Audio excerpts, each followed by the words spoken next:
Olá, bem-vindos, bem-vindas, hermanos, hermanas em Cristo, amigos e amigas de graça e paz. O tema hoje é liberdade. Como usar a liberdade que Cristo nos deu? A liberdade é algo preponderante, primordial na vida de qualquer ser humano. Tanto é assim que a pena por cometer um delito é cercenar a liberdade da pessoa. Le quitam sua liberdade. A liberdade, hablemos disso. Vá por tu Bíblia, por favor. E mientras estão buscando sua Bíblia e um caderno e uma pluma, les comento que já começamos reactivamos mais bem o Ministério de Grupos Pequenos de Graça e Paz. É uma célula de estudo bíblico entre semana, onde tu quieras, em tu casa, na calle, donde quieras. Nós dimos uma capacitação. Essa capacitação foi gravada. Se perdiste de alguma das 4 classes de capacitação, podes acessar a página de Graça e Paz ou o Facebook de Graça e Paz. E aí vas encontrar um código QR, lo escaneias e te registras. E então abre todo um panorama, literalmente falando, de materiais para ti, de grupos pequenos. Por supuesto que começamos no domingo anterior, distribuição de material na igreja, porque se trata disso. Se trata de que entre semana estudem o sermão que eu prediquei o domingo anterior. Pero o sermão está em formato de grupo pequeno. É um pouco diferente. Pode interactuar com a pessoa do grupo pequeno. E há um material para o líder de grupo pequeno e um material para ele que frequenta o grupo pequeno. Então, vê a página de Graça e Paz ou o Facebook de Igreja Graça e Paz. E aí estão as instruções para que possas tu também ter um grupo pequeno de Graça e Paz em tu hogar. E claro, domingo nos reunimos todos no auditório de Graça e Paz para a celebração de domingo, assim chamamos. É um culto de celebração com os grupos pequenos todos aí. Te esperamos. Muito bem. Ok, já foram por a Bíblia, por um caderno, uma pluma. Há muito que ver. Hablemos de liberdade. De hecho, esse sermão lo dividi em 2 partes. E eu é a primeira parte, por supuesto. Hablando de liberdade.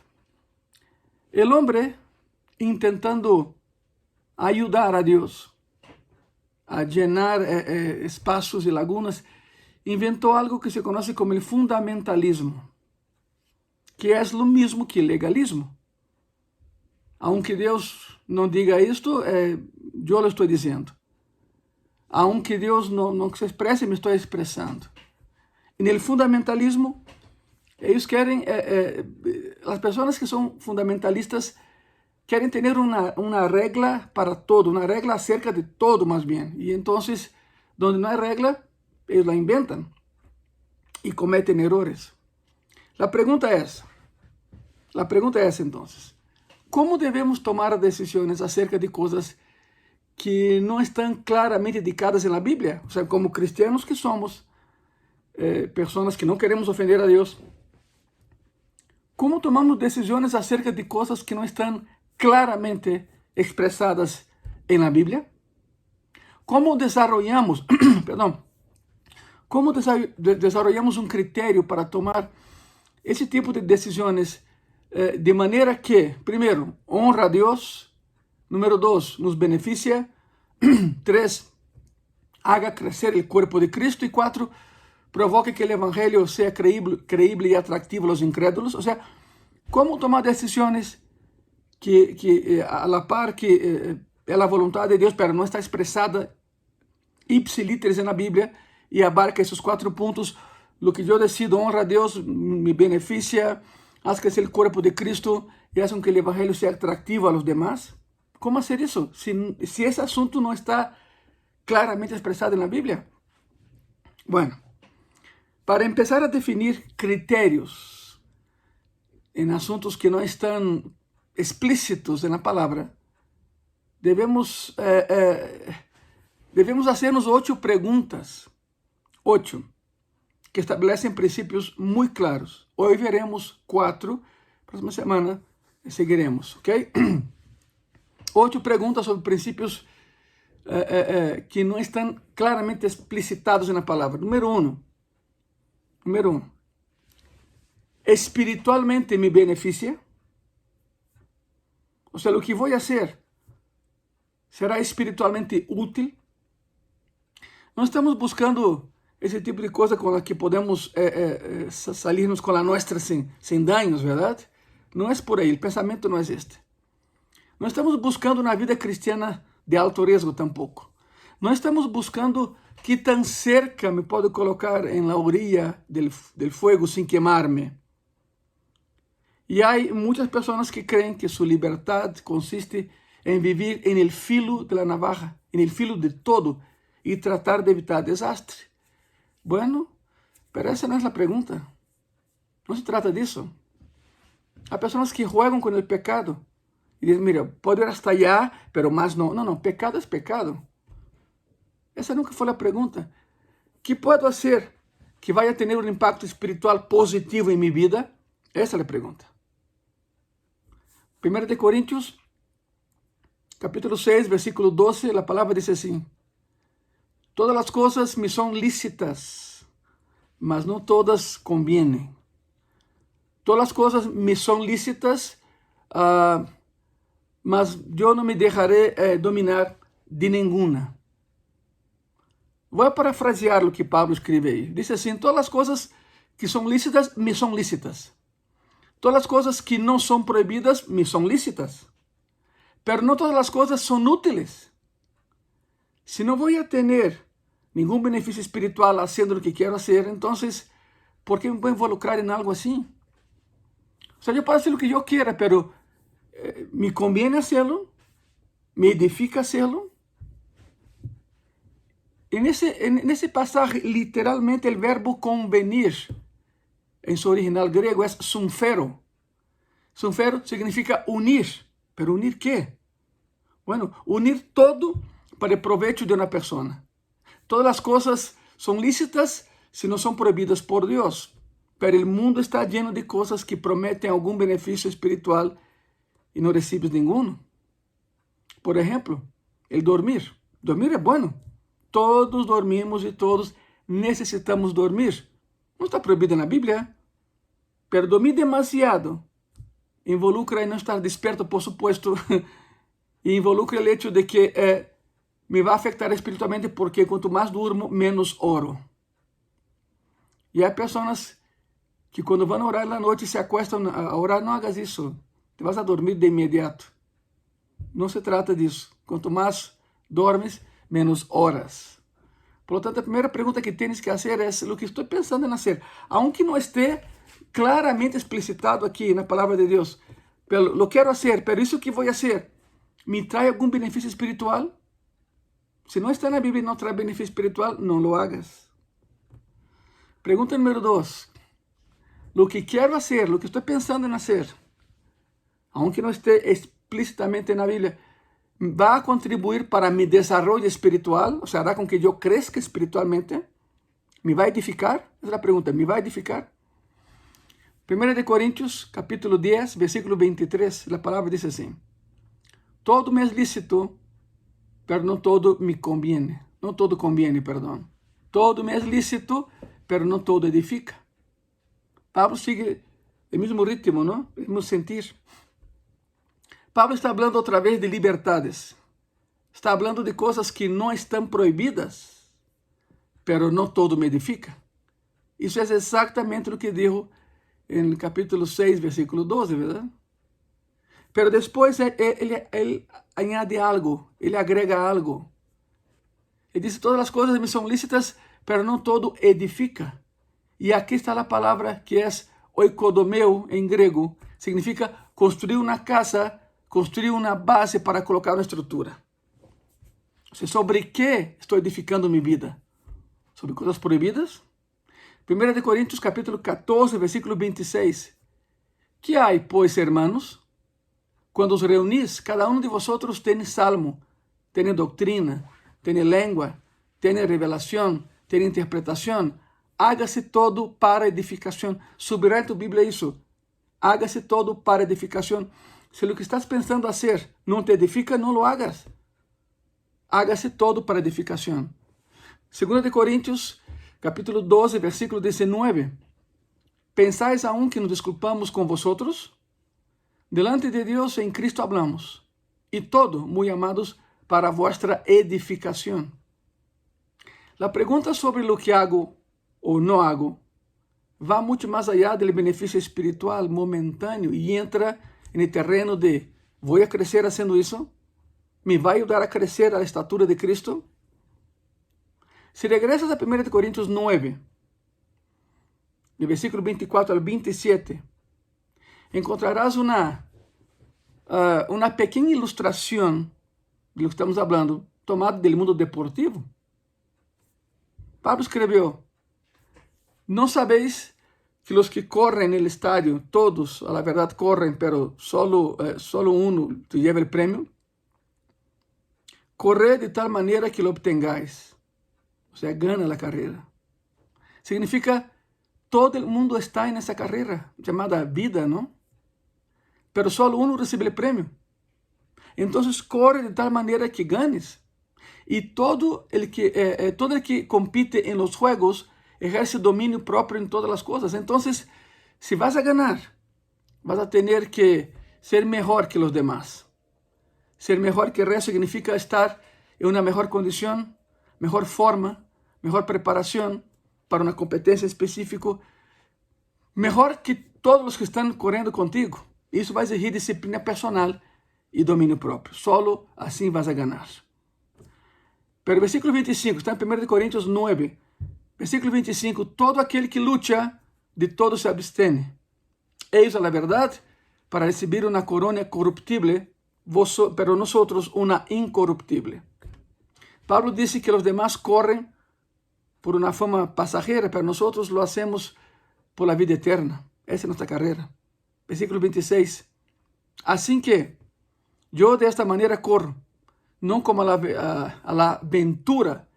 De esta manera peleo, no como quien golpea el aire, sino que golpeo mi cuerpo y lo pongo en servidumbre, no sea que habiendo sido heraldo para otros, yo mismo venga a ser eliminado. Pablo está hablando de dominio propio, negación personal, cualquier cosa que lo va a fortalecer para tener más éxito y ser más eficiente en esa carrera, otra vez llamada vida. Por cierto, golpear es una palabra muy interesante, es upopiazo. Significa golpear a alguien en el rostro, hacer que su ojo se ponga negro. Golpeo mi cuerpo, lo sujeto, lo noqueo. No es físico, claro. No es salir a golpear y autoinfligirse o afligirse, no. Yo no alimento las lujurias y deseos de mi cuerpo. Por eso lo golpeo. Ahí se refiere Pablo. No es algo físico, es algo espiritual. O sea, voy a matar mi lujuria de desnutrición. No voy a alimentar mi cuerpo para que peque. Se trata de esa palabra, golpeo el cuerpo, como decía Pablo. Entonces, siempre estoy haciendo la pregunta, ¿acaso lo que quiero hacer va a ser para beneficio espiritual? Y en segundo lugar, lo que yo quiero hacer va a continuar moviéndome para que progrese hacia el desarrollo espiritual, que me parezca más a Cristo. Eso es edificación. Há um terceiro princípio, hermanos, hermanas, amigos e amigas. Há um terceiro princípio que sigue a ideia da metáfora deportiva do apóstolo Pablo. Número 3. Se hago isto que quero fazer, a pergunta é: hará com que vaya mais lento nessa carreira? Hebreus capítulo 12, versículo 11, a palavra diz assim: portanto, nosotros também, teniendo alrededor nuestro tan grande nube de testigos, despojémonos de todo peso y del pecado que nos asedia y corramos con paciencia la carrera que tenemos por delante. En primer lugar, ¿me va a ayudar espiritualmente? Eso es positivo. ¿Me ayudará a progresar en el camino de edificación? Eso también es positivo. Pero aquí hay un enfoque negativo. ¿Va a hacer que yo vaya más lento en la carrera? Si hago lo que quiero hacer, va a hacer con que yo reduzca mi velocidad en esa carrera llamada vida. Bueno, la palabra carrera en su original escrito aquí es agón. Y agón es una palabra fuerte de vocabulario griego. Tiene que ver con demandar un esfuerzo más intenso, dominio propio, disciplina personal, determinación y perseverancia. Significa permanecer debajo de. Eso es agón. Permanecer debajo de. Se já te confundiste, te vou explicar. O que quero dizer é permanecer bajo presión, permanecer bajo dolor, permanecer bajo la agonía del acontecimiento hasta que termines la carrera. Todo atleta sufre. Não é fácil ser atleta. Nós os vemos allá ganhando medalhas e no pódio, os aplaudimos e recebem aplausos e uno pensa, uau, que padre estar allá. Não, sim, para estar aí demandou anos de sofrimento e dolor. Porque os atletas, aunque se lastimam, siguen treinando. É impressionante, impressionante. Hasta el final, mantener esse sentido de devoção hasta el final. Significa terminar bem a carreira da vida, aún com adversidades e problemas. Todos, em alguma ocasião, tu e eu, nos hemos encontrado com pessoas que empezaram bem suas carreiras cristianas, iam em la delantera, iam muito lejos de nós. Eram exemplos que seguir, corriam muito rápido, pero de alguma maneira se colapsaram a la mitad da carreira e não perseveraram hasta el final. A vida cristiana se basa em como la terminas, não como la has empezado. Em Grécia havia um maratón noturno. Em los primeiros Juegos Olímpicos e por anos depois, havia uma carreira noturna.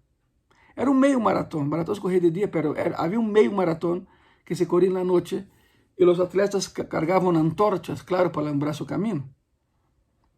Ganhava a carreira ele que chegara primeiro e inteiro. Sabe o que é isso? Com a antorcha encendida. Porque havia atletas que por correr tanto se apagava a antorcha e não havia como prendê-lo outra vez. Ou, quando começava a chover, tinham que resguardar o fogo. Porque não era suficiente chegar primeiro, tinha que chegar inteiro. A vida cristiana é assim. Tens que chegar inteiro. Não chegarás primeiro, o céu já há um montão que subiram allá antes de ti. Sin embargo, tienes que chegar inteiro. Inteiro. En atletismo hay un dicho para la prueba de los 4 por 100. El primero es el que sale, el segundo lo pierde y los últimos 2 son los que se recuperan. Por más rápido que sean los 4 tienen que perseverar porque hasta que uno desista de correr, puede ganar. Quem desiste se queda. Agora, a ideia é essa. Como podes correr uma carreira com perseverança? Como podes correr a carreira de tal maneira que não te colapses à metade? Que não avergüences ao Senhor? Que não tragas vergüenza sobre tu vida? Como corres com perseverança? Ok. Te vou ensinar como. Tienes que despojarte de 2 coisas. Todo o peso e o pecado. É o que o passagem nos acaba de falar. Todo o peso e o pecado. Não confunda um com o outro. São diferentes. Que é peso? Se não é o pecado, bueno. O peso é qualquer coisa que te haga ir mais lento nessa carreira chamada vida. Não te detém, não te estancas, pero ralentiza tu velocidade. O peso é isto. O peso te hace ir mais lento. A palavra grega para peso é onikos. Significa algo innecessário. Onikos, o peso. Algo que não necessitas. Todo o que hace que reduzca tu velocidade. Quita tu atenção, quita tu energia, quita tu entusiasmo por seguir a Cristo, por ir a Bíblia, por ir a igreja. Isso é o peso. É muito sencillo de entender. Todavía mais claro. Se te gusta alguma coisa que está no mundo, que está ocupando tu tempo para com Deus e tus pensamentos para Deus, ¿acaso isto não é como correr a carreira com pesas nos tobillos e de traje? ¿Acaso não é correr uma carreira, um maratón com botas de plomo e de traje? Te estorba e te ralentiza. De verdade, necessitas esse peso? Necessitas estar cargando todo isso em tu mente para que ocupe o espaço que poderia pertencer a las coisas que de verdade são preciosas e que transformam a vida? Isso é peso. Para os judíos, foi a lei cerimonial do Antigo Testamento. Necessitavam aprender a desechar esse peso. Foi um processo pero necesitaron superarlo. No es desechar la ley, no, desechar todo aquilo que conlleva a lei, o peso que carregavam neles. Qualquer coisa que reduz tu velocidade, qualquer coisa que te retarda, que te restringe, qualquer coisa que te quita a energia de maneira innecessária, que não contribui à carreira. Esse é o princípio do peso. Não te estanca, pero te estorva. E não tens por que carregar esse peso. Te daré um quarto princípio na toma de decisões sobre assuntos que não estão de maneira explícita na Bíblia. E de hecho tem que ver com o que acabamos de falar. Quita o peso e o pecado. O peso ralentiza tu carreira. O pecado te estanca. Te estanca, já não avanças. Por isso, número 4. Se hago o que quero fazer, me haré esclavo outra vez de lo que quero fazer. Há pessoas que com trabalho saíram da drogadicção, de tudo isso, e querem regressar allá, de verdade. Número 4. Se hago o que quero fazer, me haré escravo disso outra vez, me esclavizaré outra vez. 1 Coríntios, capítulo 6, versículo 12. Todas as coisas me são lícitas, mas não todas convêm. Todas as coisas me são lícitas, mas eu não me deixaré dominar de nenhuma. Então, a pergunta aqui é esta: me meteré em esclavitud outra vez? ¿Acaso o que quero fazer se vai apoderar de mim como apoderou uma vez? Mire, hermanos, hermanas e amigos e amigas, somos criaturas desenhadas para hábitos, somos personas de hábitos. Se o hábito é bueno, que padre, não? Que bueno, pero se não? Somos criaturas de hábitos e estes hábitos estão profundamente arraigados em nós. O ser humano se converte em lo que hace. ¿Sabías isso? Tu te convertes em lo que haces. É por isso que, aun com a ajuda do Espírito Santo em nós, se o cristiano sigue actuando como antes da salvação, como antes de que Cristo chegara a sua vida, será escravo de seus pecados uma e outra vez. Estamos falando de coisas que entram a tu vida e se apoderam de ti e sabes que são contrárias a Deus, pero de todas maneiras las sigues haciendo. Eres esclavo. E quando tomas decisões acerca de lo que haces, essas decisões são influenciadas por a necessidade de satisfazer o desejo controlador que já te controla e por isso não decides bem. E depois disso, aunque em si mesmo pode ser que as coisas que estás fazendo não são pecado, depois se convertem em hábitos pecaminosos e te levarão a pecar. Bueno, chamemos a isso o princípio da esclavitud. O princípio da esclavitud. Mira, eu não quero fazer nada que tenha poder de controlar-me. Eu não sei tu. Não quero fazer nada para que me controle. Que me controle. A lo largo de los años, constantemente en mi mente está el no hacer lo que tengo la libertad de hacer con el propósito de establecer el hecho de que yo controlo lo que hago y no permitiré de lo que algo que yo estoy haciendo me controle a mí. Tú decides quién manda, tú o tus acciones. Decide eso, ve lo que te controla y desecha eso. Si no es Cristo, desecha eso. Por lo tanto, y vamos otra vez. El peso del pecado, el peso te hace avanzar con más lentitud, con más letargo, te quita la energía, te acaba, te cansa.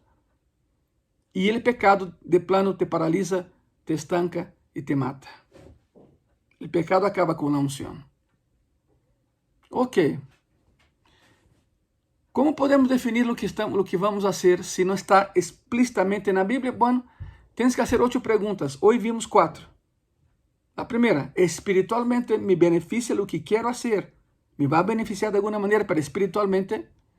Número 2, ¿lo que quiero hacer va a contribuir para mi desarrollo espiritual o no? Número 3, si hago lo que quiero hacer, eso va a hacer con que yo vaya más lento en mi carrera llamada vida. La pregunta número 4, si hago lo que quiero hacer, ¿eso me va a esclavizar otra vez? Bueno, 4 preguntas hoy. Las siguientes 4 será la próxima semana. pero analiza lo que acabas de escuchar y lo que acabas de leer en la palabra. Y vamos a orar. Déjame orar por ustedes, ¿ok? Cierren sus ojos, por favor. Señor Jesús, te damos las gracias porque siempre estás ahí para nosotros y por nosotros, Señor. Quizá mi hermano, mi hermana que me está viendo, mi amiga y mi amiga, está enfrentando un problema, Señor. Eso que hace lo está esclavizando. Por favor, Señor, sé con esa persona en ese momento. Y liberta, Señor. Rompe las cadenas. Que pueda entender que hay libertad en ti. Que lo mejor es estar contigo, Señor, no contra ti. En tus manos estamos todos nosotros, Padre. En el nombre de Jesús, amén y amén. Próxima semana seguimos con la lista, las últimas 4 preguntas. Y te esperamos en Gracia y Paz el domingo. 11 de la mañana, a las 11 de la mañana y 1 de la tarde. A la 1 hay más lugar en el auditorio, te lo puedo asegurar. A la 1 puedes escoger la silla que quieres. A las 11 se llena, pero a la 1 todavía tenemos espacio. Yo te aconsejo que venga a la 1 y vamos a aprender de Dios y vamos a disfrutar de Dios. Tienes 2 horarios para escoger. De todas maneras, te vemos en Gracia y Paz. Y abre tu grupo pequeño. Entra al Facebook de la iglesia. Ahí están las instrucciones. Y adelante. Y vamos a llenar a México de Cristo. O con la palabra de Dios también. Gracias. Que Dios te bendiga.